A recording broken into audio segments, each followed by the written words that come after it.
Okay, welcome back. Let's go ahead and try to solve a little bit of a more complicated projectile problem. This one will start out pretty similar to the last one. So in this question, we have a ninja standing on top of a 12-meter tall hill, and he's going to throw a shuriken at a pumpkin downrange. The ninja throws the star at an angle of 66 degrees above the horizontal with a velocity of 9 meters per second. A direct hit. So we're going to hit that pumpkin. Excellent. We want to find out how long it'll take for the shuriken to hit the pumpkin, how far away the pumpkin will be sitting in order to be hit after that time, and then the maximum height that the throwing star reached during its motion. So please pause the video, try to solve this one, and we will discuss in a minute. Okay, so let's go ahead and, as always, start by drawing a picture. So here I've got a ninja on a hill. The hill is 12 meters tall. My ninja is on top.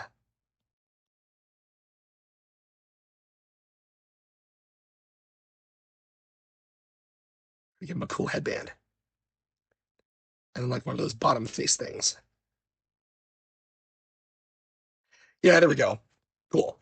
So this ninja is going to throw a shuriken at an angle of 60 degrees above the horizontal. So above the horizontal, again, means imagine a horizontal line coming off of your thing.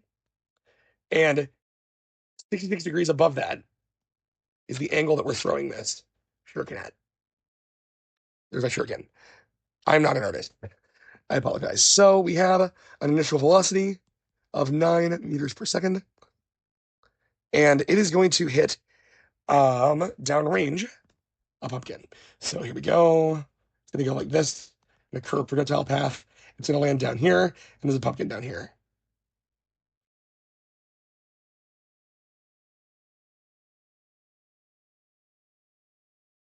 Okay, excellent. So it's going to go some distance away from the edge of the hill.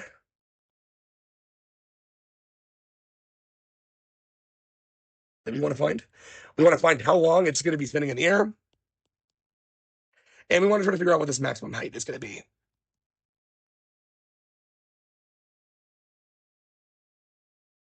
Okay. Now, let's go ahead and establish our coordinate system as well. So I'm going to call this direction the positive x direction. I'm going to call this direction the negative x direction. I'm going to call this direction the positive y direction. I'm going to call down the negative y direction. And I'm going to call the exact spot where our shuriken leaves our ninja's hand 0, 0. That's our origin point, which is also our initial point. And then it's going to fly through the air, and its final point will be down here where it hits our pumpkin from the beginning. So let's go ahead and try to gather some information and write our table of variables. So remember, as usual, or like last time, rather, I should say, we have variables in the x direction and variables in the y direction that are separate. Okay, we have change in x, we have initial velocity in the x direction, final velocity in the x direction, and acceleration in the x direction. We have change in the y position, initial velocity in the y direction, final velocity in the y direction, and acceleration in the y direction. Also have time. That time is going to be the same in both of our directions. The amount of time we spend between the initial and final point, or the amount of time our shuriken spends in the air. Okay, let's go ahead and try to gather information that we already have and what we want. We need to know time. Oops. And we need to know delta x distance to start with. We'll work on finding our height after we find time separately. So let's go ahead and start this first part off. We know that the change in y is going to be a distance of 12 from the top of the hill to the bottom. That distance of 12, because I'm calling the down direction negative, is going to be negative 12 meters. My initial velocities in x and y are going to be determined by the x and y components of my v naught here. So I have v naught x going this direction, and I have v naught y going this direction. My v naught x will be a positive number because the x is going this way. My v naught y will be a negative or a positive number as well because it's going this way. Okay, so let's do a trig really quick and figure out what my two components are. Cosine goes to the side that touches the angle. That's going to be cosine 66 times v naught, which is 9, gives me v naught x.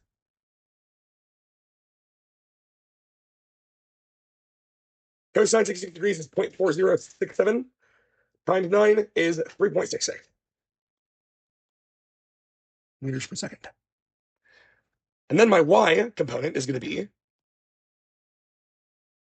sine of 66, which is 0.9135 times 9 is 8.22.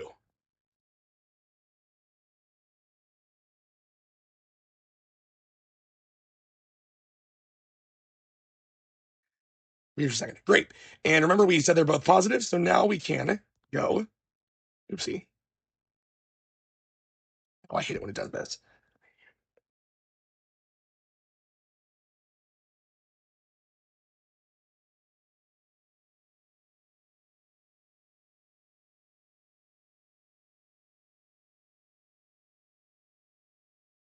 So now that we have our x and our y components, we can put those over here. V naught x is going to be 3.66. V naught y is going to be 8.22. Last thing we know, because this is a projectile, we know the accelerations. The acceleration is caused by only and exactly gravity pointing straight down.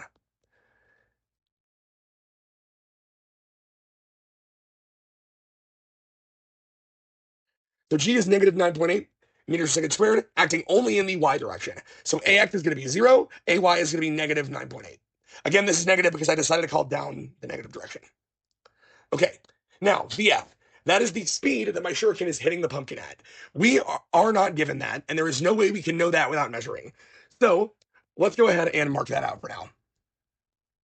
Missing a vf, we are going to start off by using kinematic equation number 4 again. Because kinematic equation number 4 is the one that we've removed a vf from. Now, all we have to do is start in the y side. We're going to start with the y side because, notice, our x side is missing a variable, so we would have two unknowns if we try to do this for the x side. The y side has more information, so we're going to solve that piece first for the t. So let's go ahead and do that. Kinematic equation number 4 says delta y equals v naught y plus 1/2 ayt squared.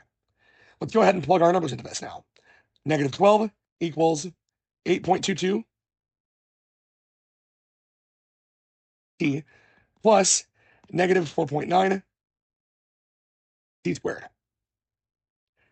And now we reach the issue.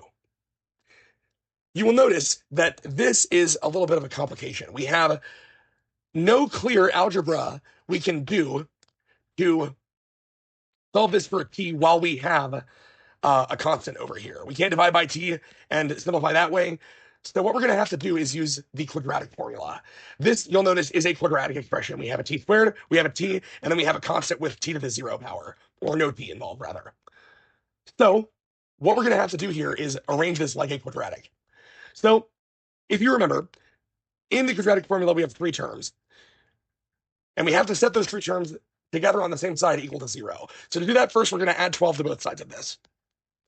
So we say 0 equals 12 plus 8.22 t minus 4.9 t squared.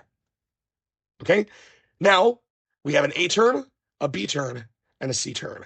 The a term is going to be the term that has the t squared. The b term is going to be the t to the first term, and the c term is going to be the term with no t on it. Looking at this, now what we have to do is use the quadratic formula. Alternatively, you could put this into a calculator if you wanted to, like put it into a computer using the a, b, and c term, but we're going to use the quadratic formula here. The quadratic formula looks like this. T equals negative b plus or minus the square root of b squared minus 4ac divided by 2a. That is the quadratic formula. Now, we're going to be able to use this to solve using our a term, our b term, and our c term, and we're going to end up getting 2 possible times for this. You will see how we deal with that in just a moment. So let's go ahead and try to solve this using algebra. Okay, so that's going to be t equals negative 8.22 plus or minus square root of negative 8.22 squared minus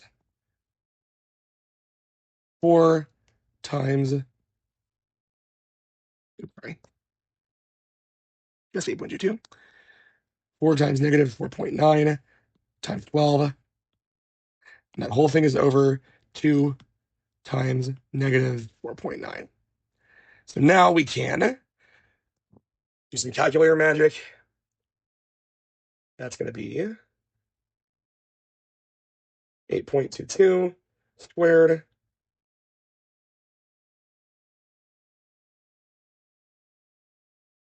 which is 67.6. I'm going to round to 1 decimal place.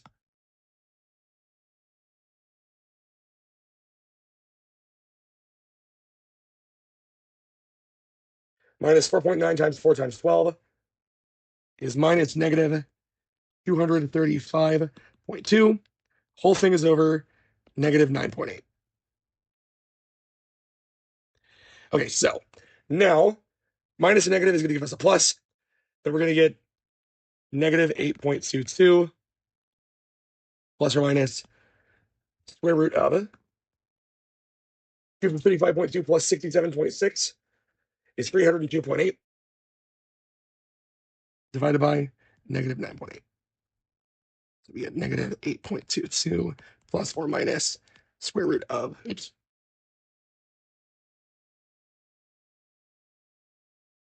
17.4 over negative 9.8. So now we're going to split this into the plus and the minus part. So this will become two options, the plus term and the minus term. So we get negative 8.22 plus 17.4 divided by negative 9.8. And we're going to get negative 8.22 minus 17.4 divided by negative 9.8. So that's an equal.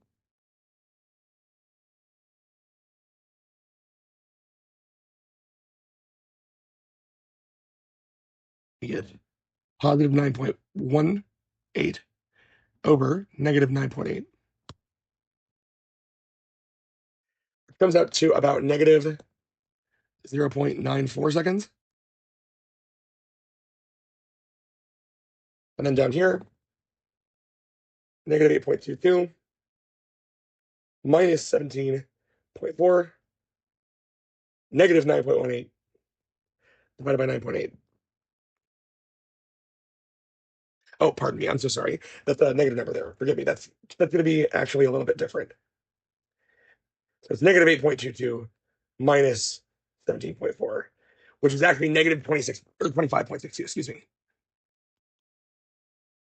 over negative 9.8. And we end up getting 2.61 seconds. Okay, so now we have two possible answers to this. We have negative 0.94 seconds and 2.61 seconds. How do we tell which one is right? Well, can we have negative time? The answer is no, right? This would require the object to be moving backwards in time in order to fulfill that equation. So that actually is not possible, meaning the positive value from your quadratic is going to be the one that we choose. So the handy thing is when we do a quadratic like this, it'll usually give us a negative and a positive answer. Because you can't have negative time, that eliminates that one. The positive answer, the positive time is the correct answer. So 2.61 is going to be our t. That was a lot of work for just that, but the rest of this problem will now become a lot easier. So t is 2.61 seconds. Okay, now that we know that, we can use that t on the x side to figure out what our delta x is, what our change in position is. And so we can do this, again, using kinematic equation number 4, because we have no VF. Again, this is the equation that the VF has been removed from. So let's do that. Delta x is V naught x plus 1/2 ax t squared. Sorry, V naught xt, excuse me.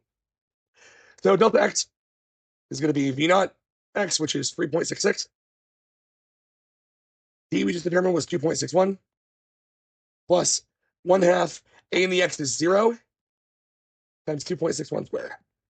Okay, 0 times anything is 0. This whole part is going to go to 0. So 3.66 times 2.61 will give me 9.55. So delta x equals positive 9.55 meters. Let's make sure that makes sense. Positive 9 meters is this direction, the positive direction. Yes, we're good. Sweet. Awesome. So that is the first part of this question done. Excellent. Okay, the last piece is we want to find this height up here.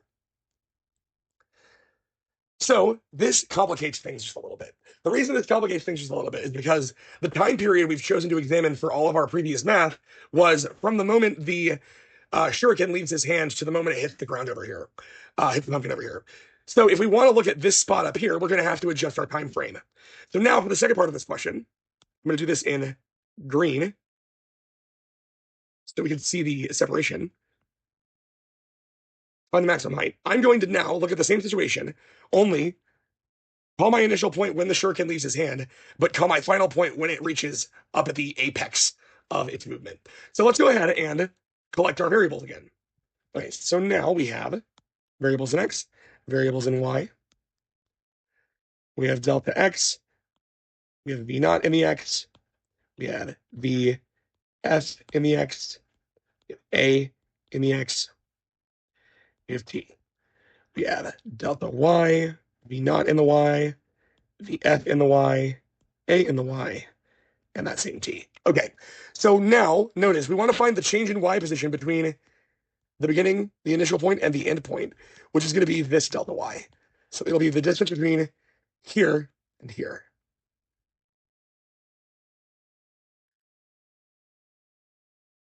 Okay? The delta x we don't know for that distance, that's fine. V naught x we have is 3.66.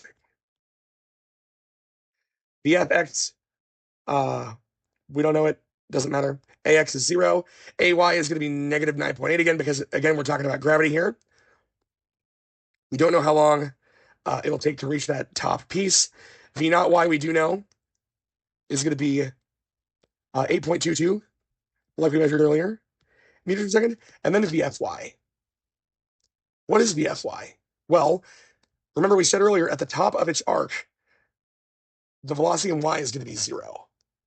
So think about it. This shuriken comes out of this ninja's hand, and it's going to go in the y direction, slower, slower, slower, slower, slower, slower, slower, stop going up, then start falling down. So at the moment that it's at its highest up here, it is not going to be moving in the y direction. In other words, its final y velocity is going to be 0.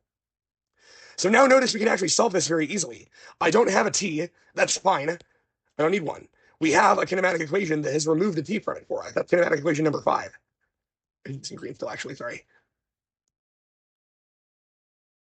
So by applying the fifth kinematic equation to this,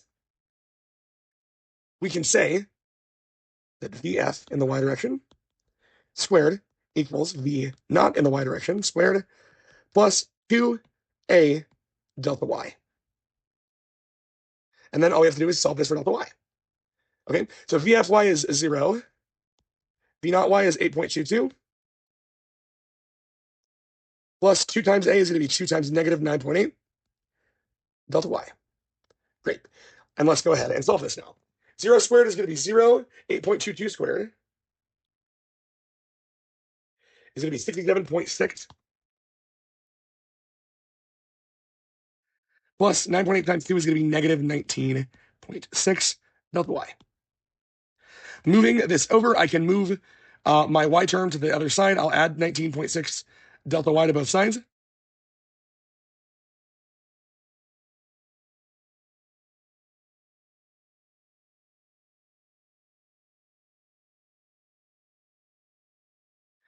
And then divide both sides by 19.6.